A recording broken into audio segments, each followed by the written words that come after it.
Hi, good afternoon. Well, it's getting a little warmer here in Ohio. We have a very rainy weekend, but at the moment it's not bright sun, but the rain has stopped and it's bright but not super sunny.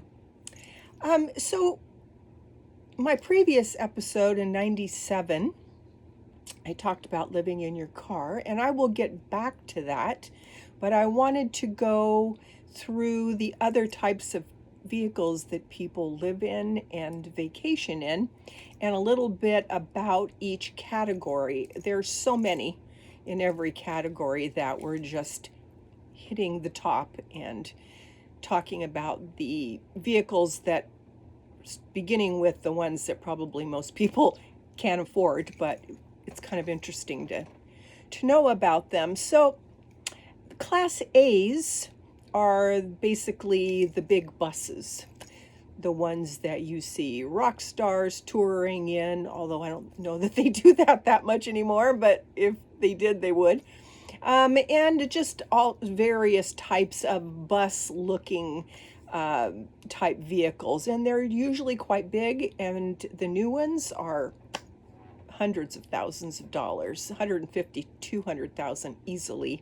Even the smaller Class C's can run 130, 150, 170,000. So we're talking about the buses right now. And they are wonderful and they can be very luxurious. Even the smaller, even the older ones that were RVs that people, the more regular class of people bought, were like driving around. They could be like driving around an apartment. They're gorgeous, but they're very expensive, and they're very expensive to repair. And you need a specialized mechanic to work on them. So while they're wonderful and lovely, I would not recommend them, especially for someone who was traveling. If you found an old one, because a lot of times you can buy them for really cheap because people can't sell them because they're too expensive to run. And if you could find one that was inexpensive, I would only recommend that if you could park it somewhere on private land, at somebody's friend's house or out in the country where it was allowed. I wouldn't recommend those for driving around in. They're just too big, and there's too many problems and hassles. Now, in the category of buses, there's also a school bus that you will see, and those are called schoolies. And they're cute and charming and quirky, and they're usually DIY. They've got obviously a lot of windows, but you don't want to buy an old vehicle like that because they're very expensive to fix. Unless you're a mechanic and you know how to fix them, in which case, and you can source used parts because most of them are very old. But in general, don't get involved with that, even if it looks really cute. Again, unless there's some place that you can just park it and live with it. But in general, it's just a really bad idea to get involved with them. Years ago, probably 10, my oldest daughter was telling me about a friend of hers who got married and had little kids, and she and her husband thought it'd be a great idea to live in a schoolie. And they did that for a while, and that seemed to be working out. And then the transmission went out on the schoolie, and if memory serves, it was, I think she said $20,000 to have the transmission fixed, and these people did not have that kind of money, so they were out of a piece, the place that they were living, and I don't know what happened to them. I don't know that she does, but yeah, not good. You don't really want to get involved with that. Now, Class B vans are basically vans, either DIY or you pay somebody to build them out for you. And you can also buy them already built out. Winnebago might do that. But they look like Ram ProMaster vans, but they're obviously tricked out to be like a motorhome. And those get much better gas mileage. The Class A's, the buses get like 7 to 13 miles per gallon, and right at this moment that would be prohibitively expensive. And then the Class B's get 18 to 25 miles per gallon. Most of them are gas. Some of them are diesel. I think the Mercedes Sprinters only come in diesel. And diesel is super expensive right now, more than gas, and I don't think you get that much better gas mileage. So again, not a terribly affordable option.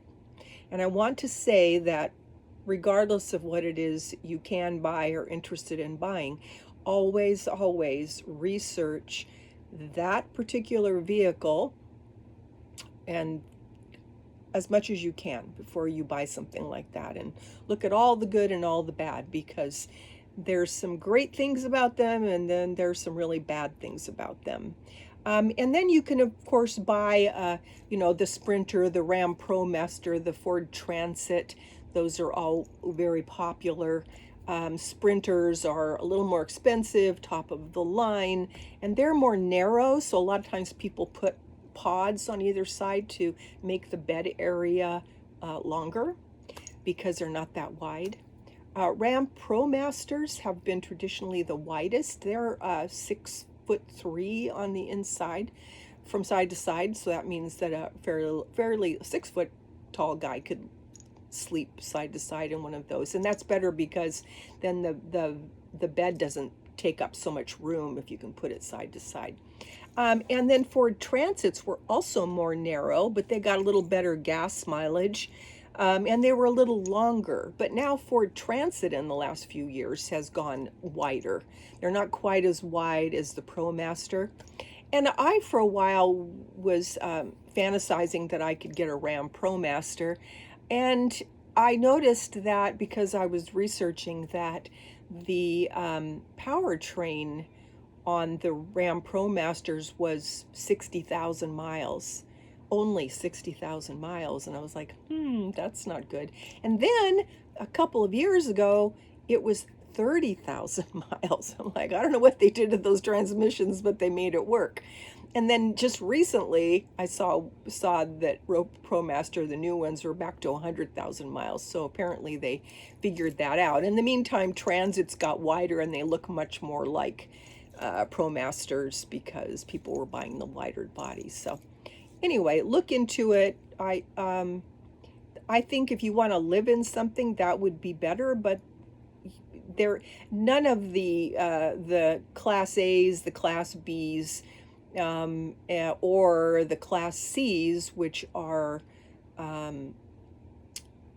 Winnebago, Navion, Thor, Coachman, those, and they have a different body where they have more of a cab and then the bulk of the vehicle, whereas the buses are all sort of one.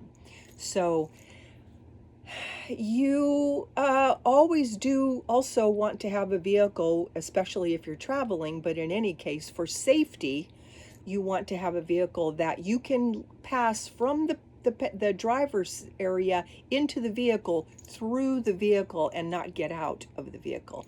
This is especially important for ladies that are traveling, but really anybody. And today you just never know where you are and what's going to happen. Even if you're camping in the desert, if you're close to the border, you could run into some illegal aliens crossing, and they would be desperate. You don't know what they would do. So you want to be in an area where in a vehicle that you could, or you're sleeping and somebody's messing with your vehicle. You want to be able to get to the front seat, turn on the engine, and go. Obviously, you don't want to be in a truck camper situation because those almost never have a pass-through. You have to get out of the vehicle. Trailers, the same thing. Trailers are long. They take up a lot of room in parking lots. They're difficult to maneuver, and some people love that style of living. But I think most people probably don't. So stay away from trailers, pulling something, If you can't do any more, stay in your car, your minivan. If you have one of those bigger rigs, whether it's A, B, or C type, you're going to need to have a pretty good income. And I would say the bare minimum would be $3,000 a month as your income, and